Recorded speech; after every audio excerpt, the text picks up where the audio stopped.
Okay, hi everyone.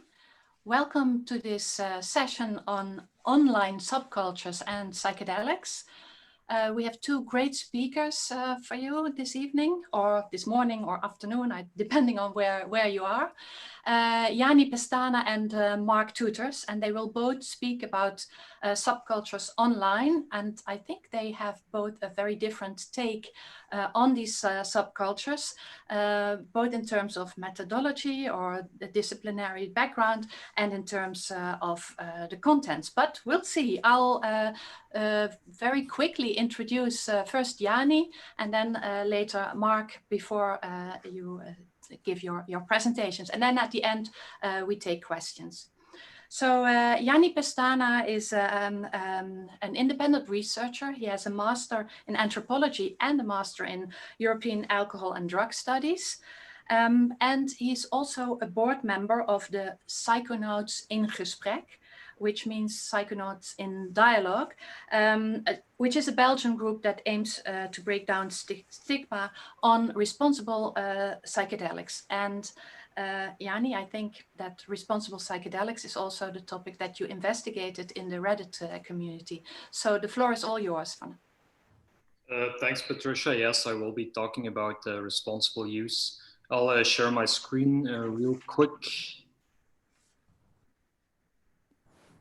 There you go. So good evening, everyone. Welcome to this talk on psychedelic substance use in the Reddit Psychonaut community.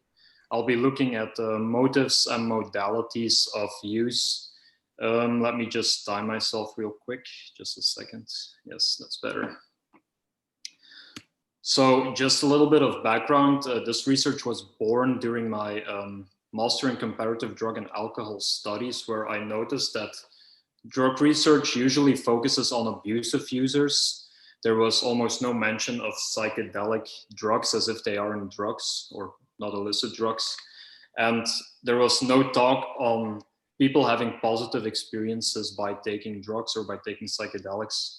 And I don't know about the people watching and listening, but this is in stark contrast with the anecdotal information that we can find on the internet, talking with people that have taken psychedelics. As everyone knows, at the moment we are in the psychedelic renaissance, but in fact, the use of psychedelics never stopped. There were also always a lot of people that kept on taking psychedelics, different groups that kept using them and researching them. And it's one of these groups that I investigated for my research, the Psychonaut subgroup. Psychonauts are people that seek to investigate their mind using intentionally altered states of consciousness, which is a definition by our friend Humer. That this altered state of consciousness doesn't have to be brought on by psychedelics, can be yoga or fasting or meditation, but usually talking about psychonauts it does mean using psychedelics to get into an altered state of consciousness. Now, psychedelic users are self-proclaimed responsible drug users, and responsible drug use comes with a certain set of attitudes and practices, such as checking what dosage you will use and the difference between different dosages, testing your substances in a lab or reagent testing them, reading and writing trip reports, looking at online fora, being a member of them, but also having knowledge of harm reduction practices. So to investigate this, I went to the Reddit ARP Psychonaut forum, which is an anonymous forum, and internet anonymity. People purport to be more honest on the internet, but it's still the internet. Everyone can lie, and I had no way of knowing if this was true or not. So bear with me, take that into account. I did a qualitative content analysis on 350 Reddit threads, and what we saw that if we are looking at motives, building on the research done by Mogo and her colleagues, is that she found 14 different motives that people said why they were using psychedelic drugs. I divided them differently and added some, and I came up with 4 big groups of use of motives. And the first one is autognosis or self-knowledge. And the biggest motives in this group were self-knowledge or self-inspection or self-medication for example, depression or social anxiety or traumatic experiences. The second biggest group of motives is self-enhancement. And in this group, people overwhelmingly reported that they were using psychedelics to stimulate artistic creativity for painting, for music, for other creative endeavors. The third big group was a kind of lumped together group called Other. And in this group, mostly curiosity and recreational use were emphasized. And interestingly, and maybe with the Mark will talk on this, but no one reported using psychedelics for identity building. Maybe this is because they already felt part of a subgroup, the psychonaut subgroup, or maybe they just didn't use psychedelics as an identity indicator, or they just didn't report it. Then if I looked at modalities, I just picked up a lot of keywords, many keywords, and started coding them and organizing them in different groups. And very organically, kind of temporal dimension arose. So we had before the experience, during the experience, and after the experience. And if we look at what people said before the experience, they were very much focused on giving harm reduction advice or implementing harm reduction advice. So preparation of your experience, what dosage are you using for what experience, testing your substances, but also, of course, what setting, what set, and which substance are you actually using. There was a lot of talk about looking up information, so reading trip reports, looking at the research that's being done, or going on online fora, such as Arrowit, for example. Then during the experience, there was a lot of talk on set and setting, of course. This is very ubiquitous. Which location people were in, were they at their house or in nature or at friends' houses? Were they tripping alone, or were they using psychedelics with their friends, or did they have a trip sitter present? And also, were they tripping with music, or were they using psychedelics in silence? This was all discussed on the forum. And then people were also mentioning their various experiences. So you had people mentioning stuff like ego death, or having very unitive experiences, or on the other side of the spectrum, people talked about being confused during their psychedelic experience, or being very overwhelmed by everything that was happening. And lastly, a lot of emphasis was put on harm reduction practices during the experience. So how can we have the smoothest experience possible? And a lot of people were talking about meditation. A lot of people were talking about painting or being creative, but also putting on some calming music, or like everyone else is doing, looking at Bob Ross videos on the internet. This was also a very big one. And then if we look at what came after the experience, people talked a lot about the results. So what came out of this experience. So overwhelmingly, people reported positive psychedelic experience. So they had less, or they were clearing up traumatic pasts. They were having less social anxiety, or less depressive episodes, or they reported a bigger unity between their mind and their body. But definitely some people also reported having negative results, such as being diagnosed with psychotic episodes, or being diagnosed with hallucinogen persisting perception disorder, or HPPD, or even having suicide ideation. So definitely not all positive. Then a lot of talk was done was about integrating the experience into your everyday life and how to do that. And this was mostly done by going to therapy, by looking up support groups on the internet, for example, going to integration circles. But if you're alone, you could journal, or maybe do creative endeavors, or going into nature. This was also a very big integration thing. And then lastly, people talked about the impact of their psychedelic experience. So people were talking about how this made them question their life, how this made them change their life, how this made them vegetarian or vegan or stuff like that. Now, throughout the research on modalities, there was a big emphasis on risk management. Risk management was done through dissemination of information, for example, through online fora and stuff, through harm reduction strategies, and also through the emphasis on integration. But it's important to mention that this was not always successful. People did report having negative experiences, negative aftermaths, being diagnosed with different pathologies. So it's important to keep in mind.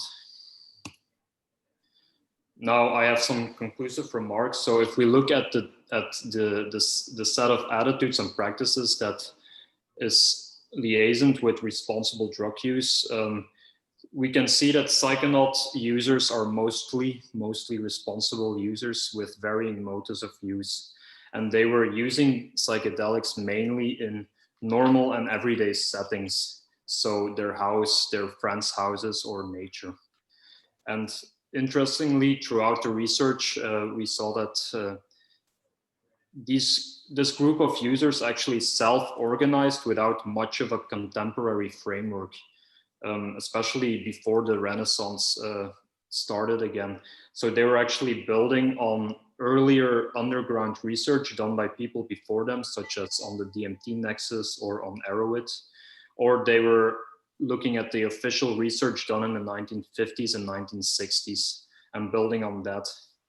In this way, they amassed what Soderbergh calls a big pool of counter-expertise knowledge.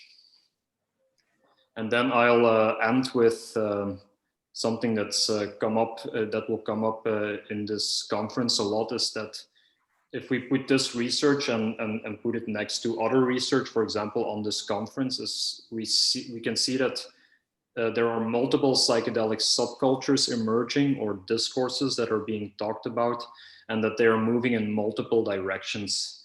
For example, the users that I investigated are part of the so-called underground semi-experts. But next to that, you also have the shamanic or jungle setting that is very big group of users. And then next to that, of course, now the official research subculture is also in full emergence. And coming out of that, there will also be a therapeutic or therapy subculture. But next to these three big cultures, there are also a lot of smaller groups of users that, are very interesting to research further. So I guess more social research on the topic would be very interesting, and I guess that we will see a lot of it emerging in the next years. That's all I have for you, and I thank you for your attention, and I'll be happy to field some questions afterwards. Thank you. Great. Thank you, Yanni. I hope we'll have time at the end to come back to all the interesting points you raised. We go on now to talk about another subculture online. Mark Tutors, he's assistant professor of media studies at the University of Amsterdam. He's part of the Digital Methods Initiative and director of the Open Intelligence Lab. And Mark is doing research on online subcultures such as 4chan. And Mark, I'm very curious to hear what you have been finding online. Thank you. Wonderful. Okay, so I'm just going to share my screen and get right into this. All right. Okay, thanks very much, Patricia, and thank you, Yanni. So yeah, this is the title of my talk, Subcultural Bad Tripping. As Patricia mentioned, I'm the director of this lab, OI lab.eu. You can check it out online. We look at radical visual subcultures online. And so currently we're studying the mainstreaming of formerly fringe and highly weird conspiracy theories like 5G conspiracy theories, COVID, the idea the COVID vaccine is a pretext for chipping, the deep state death cult of QAnon. These are two pieces of data from a 400,000 posts on Instagram. You also see a time series of the growth of these conspiracy theories with COVID. So in this presentation, I'm going to talk about the cultic milieu from which some of these conspiracy theories emerge, which I call the deep vernacular web, a subculture that I'll argue is in the grips of a metaphorical bad trip. And to develop this bad trip metaphor, I'll draw on some ideas from Carlos Castaneda as read through Deleuze and Guattari. And I'll try to tell a bit of a story. It's a bit of a dark story, but it has hopefully a happy ending. I'd like to set the stage for this talk with a quote that I think is relevant to this event from Eric Davis's new book, High Weirdness by Strange Attractor and MIT Press. The psychedelic renaissance exists partly because of the obvious therapeutical, spiritual, and even ecological value of these allies, but there is another, less visible reason for their popularity now. Simply put, psychedelic experience resonates with today's vertiginous networking of consciousness and culture. Psychedelics are not just about healing traumas, they're also about encountering zones and beings and modes of experience that are, whatever else might be said, deeply fucking weird. So to counteract the psychedelic renaissance's active forgetting of its countercultural legacy, Davis plumbs the visionary writings of Robert Anton Wilson, Philip K. Dick, and Terence McKenna for insights that anticipate our current condition of radical technological acceleration and accompanying political and ontological turbulence. Facing this, he believes, calls for an attitude of hermeneutical flexibility and recognizing contemporary technologies as literally mind manifesting. So last summer, we invited Davis to an event we called High Internet Weirdness, and in a presentation on the ontological anarchist Robert Anton Wilson, Davis drew connections between 1970s Discordian chaos magic and current alt-right meme magic. He writes in the book that both exhibit a mix of tactical nonsense, anonymous authorship, politicized media, arcane esotericism. The question as to how and why the current form of high weirdness has become so extremely dark went somewhat unanswered, and I'd like to try to unpack that here. So let me begin.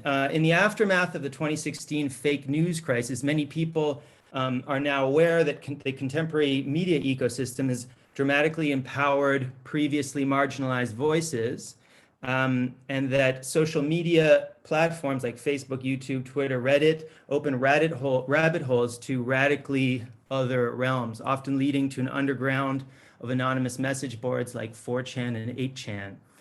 In our research, we refer to this underground as a deep vernacular web.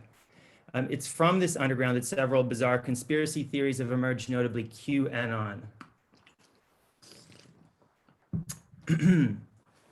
QAnon is a deep state conspiracy theory named after Q, a mysterious figure who periodically leaves so-called breadcrumbs on these anonymous message boards. The left image represents posts that were made by Q over time on 4chan starting in 2017. These breadcrumbs are then propagated to a larger audience by a network of translators. On the right, we see a screenshot from one of those videos. COVID has moved this kind of conspiracy into the alt wellness culture via the anti-vax movement. This has been referred to as the cosmic right. When you drill down into the bottom of QAnon, into these breadcrumbs, this is what you find. This is what we found. When you find these open-ended metaphysical questions. These are word trees based on the sentences in the breadcrumbs, starting with the word who and what. Who controls the narrative? What are the puppet masters? Sure, it's easy to make fun of this as kind of the tinfoil hat epistemology, but it also resembles a kind of line of questioning related to the psychedelic grok. Our research also traces the process by which these conspiracy theories are manufactured. So you see a process of citation of breadcrumbs in this image, out of which the conspiracy theory is woven. The red circles are the breadcrumbs and the lines represent citation. We traced how QAnon traveled from the fringes of the deep vernacular web into the mainstream. Shortly after QAnon showed up on Reddit, it was censored. For a long time, a Q book was a top Amazon book in the category of censorship and politics. It now appears to have been censored. So this bestows a kind of an aura of forbidden knowledge on this material. And in the early 1970s, Colin Campbell famously developed the idea of the cultic milieu as the sum of deviant belief system and practices that that united a society of seekers. Campbell argued that the cultic milieu counteracted the ephemerality and rapid turnover of the mushrooming cults at the period, and the same can be said of the deep vernacular web, where ideas move between and across different conspiracy tribes. So while the rightward turn of this cultic milieu is concerning, conspiracy theory isn't necessarily pathological. So let's quickly now return to Davis.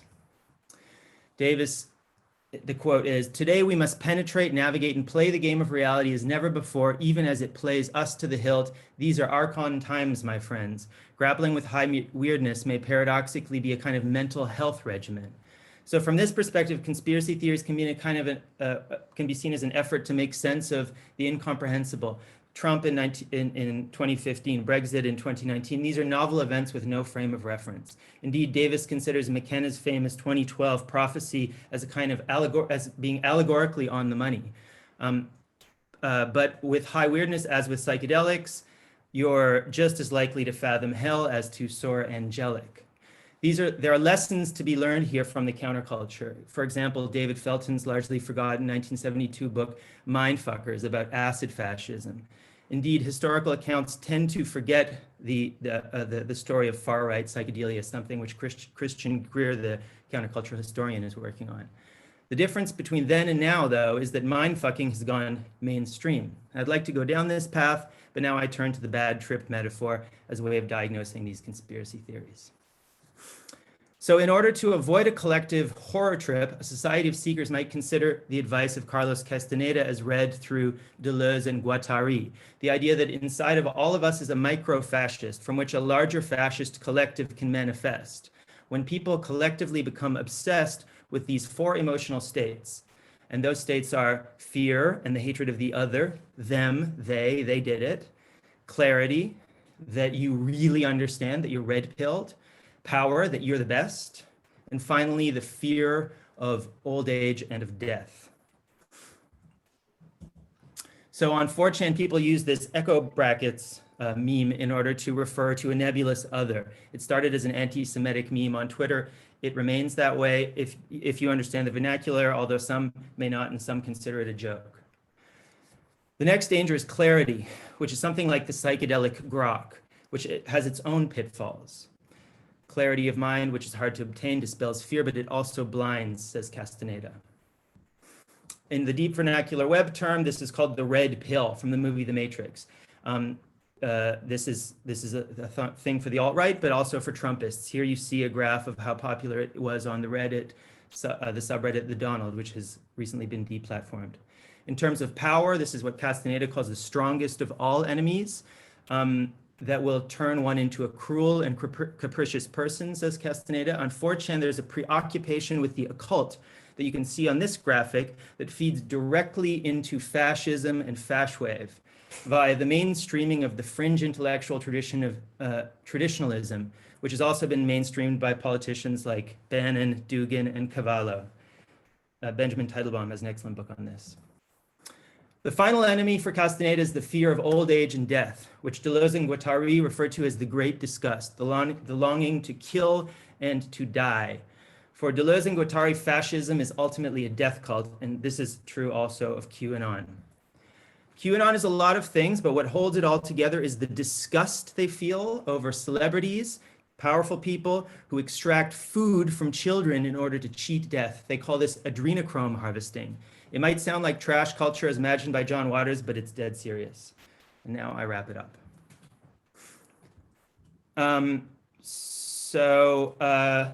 Basically, I've tried to make this metaphor of a bad trip in a society of seekers, and here I would like to sort of propose how we could end it off with a happy ending. So the way to overcome the enemies one encounters on a trip is to turn them into allies, but not masters. Davis refers to this weird epistemology as tightrope walking. In this way, overcoming these enemies becomes the basis of an anti-fascist aesthetic. The challenge today is to win back the subcultural imaginary from today's acid fascists and the ascendant cosmic right. This collective artwork that you see on the screen here, made pixel by anonymous users on a website called Pixel Canvas, gives an idea of how parts of the deep vernacular web are doing this, turning the enemies into allies and reclaiming the weird. To paraphrase the anti-capitalist slogan of the 1990s, another trip is possible. That is the end of my presentation. Great. Thank you, Mark. That is so much to think about. I would like to call back Yanni and get into some questions. There are also some questions in the Q&A. And maybe I will start with a sort of cross-referencing question to both of you. One question actually also relates to a question in the Q&A. So Yanni, in your analysis, did you find any political views as well in these samples that you analyzed? And I'll immediately post a cross-reference question to Mark. You were talking a lot about weird and weirdness, but in your analysis, do you find any references to psychedelia, etc.? But maybe Yanni, you could go first. Yeah, thanks, Patricia. Thanks, Mark. Wow, that was a big talk. I have to take some time to let it in. For me, I did not find a lot of references to political affiliations or issues, but that's also because a lot of Reddit subgroups have a staunch anti-political, like no racism, no hate, no divisive speech rule set. So that people who are, and the Psychonaut subreddit is one of these, so people spouting hate or fascist ideas get removed very quickly. So no, my research did not find any of this. Okay, great. I'll come back with another question from the audience, but Mark, maybe you could yeah, sure. say something about the psychedelic side of your story. Yeah, well, I mean, so Davis made the point that contemporary technology is literally mind manifesting, which is pretty much the definition of psychedelic. Psyche manifesting. So I think that you could say, in a sense, the whole thing is very psychedelic. But practically speaking, if you mean like entheogens, there is in this story that I told, there is a weird little element that I couldn't squeeze in there. I mentioned adrenochrome harvesting. If you dig deep into that story, which is what holds the whole QAnon thing together and came out of this 4chan place, they claim that this is, first of all, adrenochrome is a drug that is synthesized and then harvested from human brains. And so is DMT in this scenario. So there is this idea that people are being harvested for DMT as well in this adrenochrome harvesting narrative. Wow, that is the Matrix, right?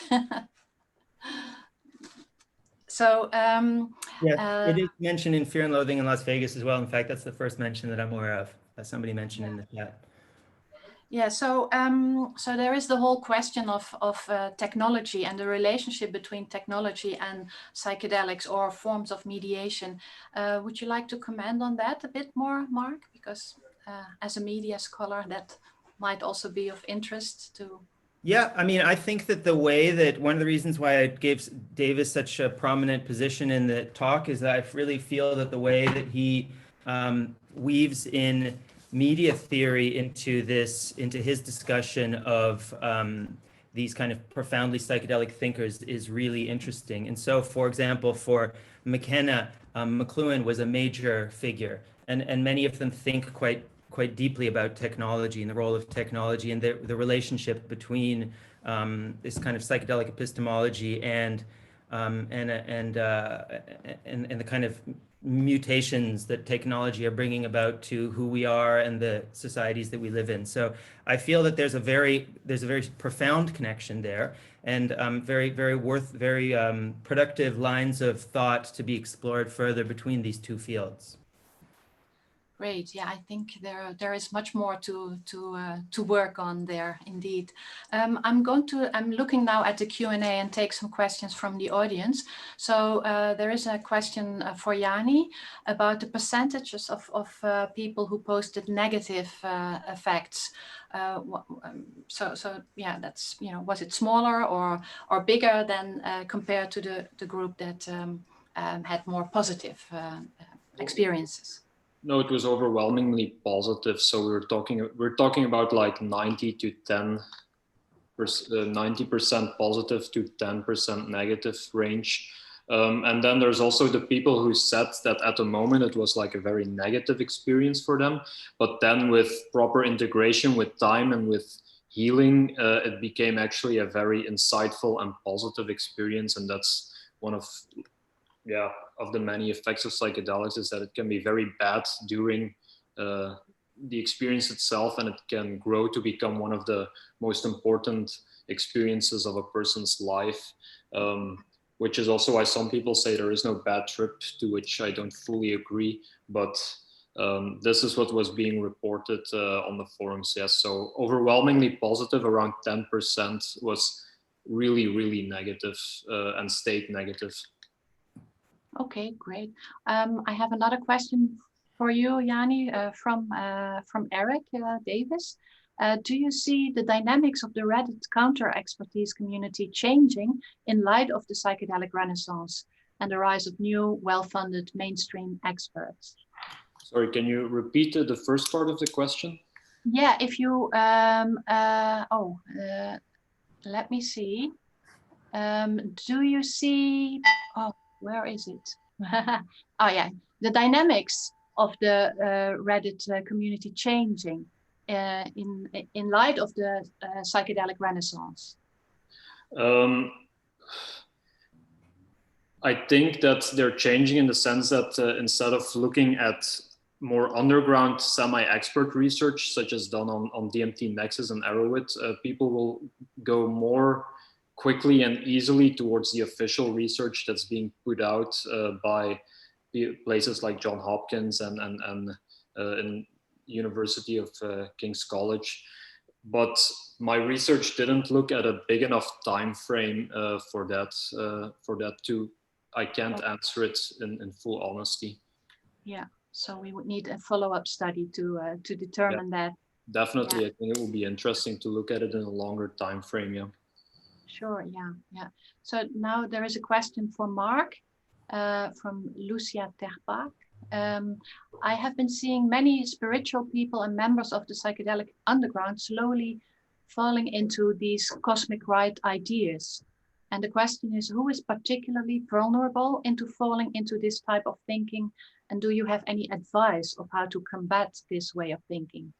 I'm thinking, for example, of people who claim to be bringing in the Great Awakening or 5D consciousness or the new paradigm.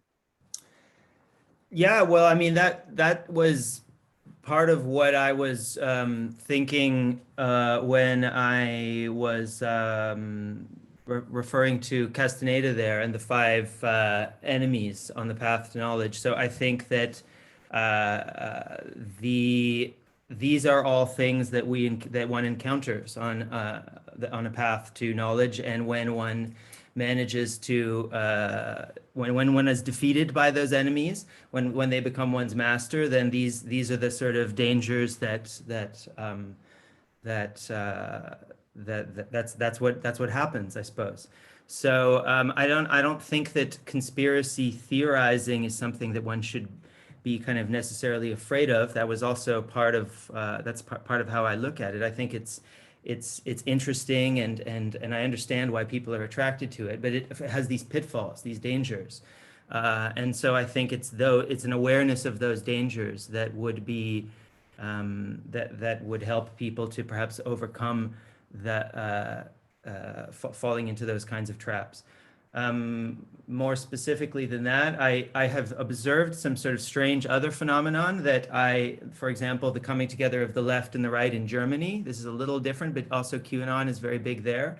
And I think that there's also there's a kind of, maybe there's this idea of state phobia. There's the fear of the state, which actually is a kind of something that unites different these different actors together, which I think is an interesting line of thought that I would like to look into further as well. It's definitely a real issue. Yeah.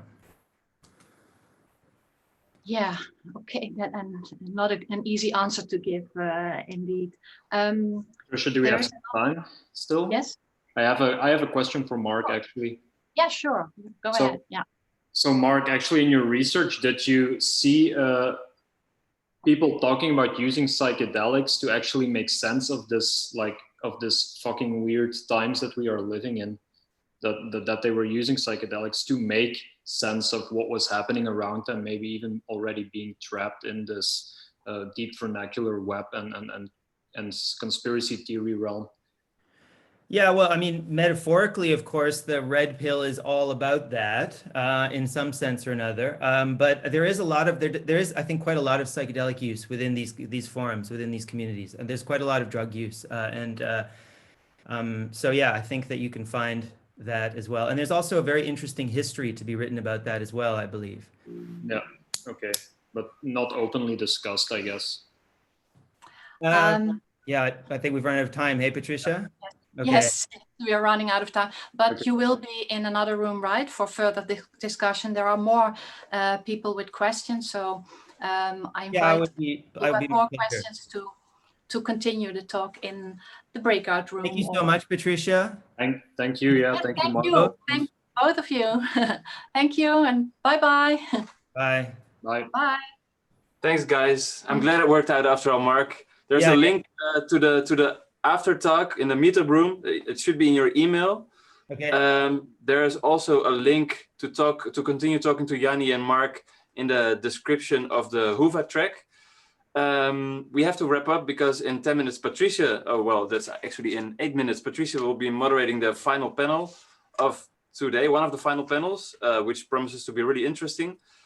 Thank you so much. I just want to give a shout out to the people who are having watch parties or satellite events in Helsinki, in Berlin, in Stockholm. I just saw a photo of people gathering in Stockholm. And of course, there's a big group of people gathering here safely here in Amsterdam. So I hope you're enjoying this, guys. I'm not sure if you're seeing me because there's 3 tracks to choose from. Luckily, you can see all of the tracks again afterwards. They will all be recorded and uploaded afterwards. So there's a short musical intermezzo thanks to WavePods, and then we'll continue with the final session in a couple of minutes. Hope to see you there. Bye, guys. See you. Oh, and thank you to Patricia for moderating this. Thanks so much. Yeah. Thank you. So Yanni? Yeah. So I got this email. It says ICPR after talk from somebody called Beatrice Carvalho. Did you get that as well? Yeah, it's to the next session. So I think we should just leave Zoom and then join the